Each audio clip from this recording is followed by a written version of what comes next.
everyone, Darren here, and today's episode of WoTC Academy, we're going to look at Gameplay Critique Part 6. This replay was submitted by Pontiac Pat. As this is another one of these weird videos where it demonstrates something that could seriously be useful for teaching, but at the same time, for the categories that are available for this video to go into, it doesn't really fit in like the map awareness, or if it does, it's a weird blend between a gameplay critique type of thing and a map awareness video. But he is on steps, he's on the north spawn, and we're going to kind of use this video as a little bit more of a gameplay critique, simply because the vehicle itself has some pretty bad stats for what they are, even with some buffs that 6.0 gave pretty much almost all of the tanks in terms of gun handling and the like. Real quickly here, Pat, I'm just going to call him Pat, does a good job of realizing the entire left flank, or in this case, if you look at the mini-map, the right flank is completely lost, and so he doesn't even bother going that direction, because that just means death. So now he's just going to sit here and do what I'm going to pretty much say, because this vehicle is a good vehicle to demonstrate bad habits, I guess you could say, and emphasize them with its bad statistics. So that's why I've chosen to put this in the gameplay critique category. And the first one I do want to critique here is the snapshotting, the auto aiming. It's not a very good habit to get into in solidly relying on that, and you're going to see me emphasize that a lot throughout this game. What's better is what you are seeing right now, of if you are able to safely do so, just snipe your opponent, aim in, and snipe. Now, I mean, of course, again, you don't want a tunnel vision when you're, aiming, but, aiming itself is much better than just hitting RB, RT, or R3 or 4, whatever the button is on PlayStation, and just letting RNGesus take the wheel. It's not a really good... you want to have better control of your aiming. Again, he's kind of just sitting here at the back. I would be as well if I just decided to defend the flank, which is what he actually chose to do. He told me that he was going to sit here and actually help defend the flank, defend the base, because everyone else was making a push. Coming up here, we're going to see another thing that really is kind of something that you need to learn and pick up on. But he does a good job of realizing the threat is a 5.4, and to be on the safe side, he equips the premium rounds to deal with the 5.4. Another smart move here to get in a habit of is trying to break line of sight when you can. Steps is kind of one of these maps that's good for teaching, because there's tons of hills, so if you peek out, it's good to learn to fall back, get unspotted, and reposition yourself with using the terrain. Again, still using the premium rounds. This is, again, one of these situations where I would say this is a very good call. This is something that many players should learn of. This is one of these situations when you need to use premium rounds. I made a video on that. Now, this is another thing that needs to be learned, is when you need to learn to quickly fire and figure out your lead adjustment. And that was something that didn't really work all that well in what he was doing right here. Again, he's now taken this RBRT. It will work in some cases, but most of the time it is an unreliable form of aiming, because all it does is just aim center mass, and depending on the armor scheme of the vehicle, you're not going to pen him, or you just might miss outright.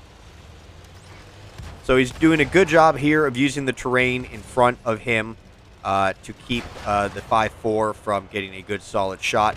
Teammate comes in to support. Churchill 3 is a really good gun, fast-firing gun for its tier. And now we're going to be playing the movement chase ring around the rosy shenanigan thing with the light tank. I don't even know what moving brawl. I don't know if there's a term for this. Another good thing there with that, if you are going to use auto aim while moving, it is honestly your best bet is to wait till they are moving in a straight line that is parallel with your gun, or a direction in line with your gun. So basically moving straight towards you or straight away from you, so that way your gun has a nice, easy shot. He also made a good, smart move sitting right there and using the terrain to his advantage, forcing the Chaffee to come over and crest the ridge, getting some airtime, which added a little bit of additional time to give him an extra chance at getting that first shot off. And you can see that it was successful, and just the Chaffee obviously being distracted here, trying to escape, runs into the border, automatically stopping himself, and just makes an easy kill for Pat here. But Pat's health is not really off to it's not really good right now. They are losing, but again, kind of sticking with the team at this type of situation is really the best option, because then you have people able to support you, and strength in numbers at this point, especially when it comes down to a losing battle. Any advantage you can give yourself in a losing battle is an advantage that you want to take. You don't want to ignore it. So again, proper aiming in there on the artillery allowed him to get consistent shots off. And again, just proving how aiming is more effective than auto aiming. I bet you that if he sat here and just auto aimed at the Type 1 with the gun statistics that the Fighting Girlfriend has, it is not the results would have been probably 50-50 that he hits the vehicle, whereas at least this, he has more control over the RNG that of his shot. Who has control over RNG? A little bit of a gag there, or irony in terms of it, but in a sense, that is basically what you're able to do by aiming in, is control, I guess, the amount of RNG that is given to your shots. You will still miss, but the chances of you hitting the target compared to auto aim is much greater. He is playing it safe here because he is a one-shot. He is cautious about just rushing in. That is another thing you tend to see inexperienced players do. Pat is well aware of this. He tends to stick around the lower tiers simply because it's more chaotic and it's easier to keep your senses in check and keep your skills and your senses on top of their game. So, again, at this point in time, he's just sitting back. He's waiting. This is something I'm not really good at either, and where I tend to be an aggressive player. So even if I'm a one-shot, I try to just be up in someone's face because they may not be expecting it, but oftentimes it may get me into trouble, or I may just be in a position where it's, it's going to lead me to get killed, and I'm not paying attention. But nonetheless, this was a very, very good game. He managed to take what looked and appeared as a bad situation at first and turn it around. Very good game for Pontiac Pat here. And he manages to secure an Ace Tanker and Devastator medal with probably one of the least best T-34s in the game. Of course, I don't play this that often, so yeah. But, I mean, as you can see, 7 kills, 2,400 damage, a slew of medals and a Mastery Badge. A fantastic game.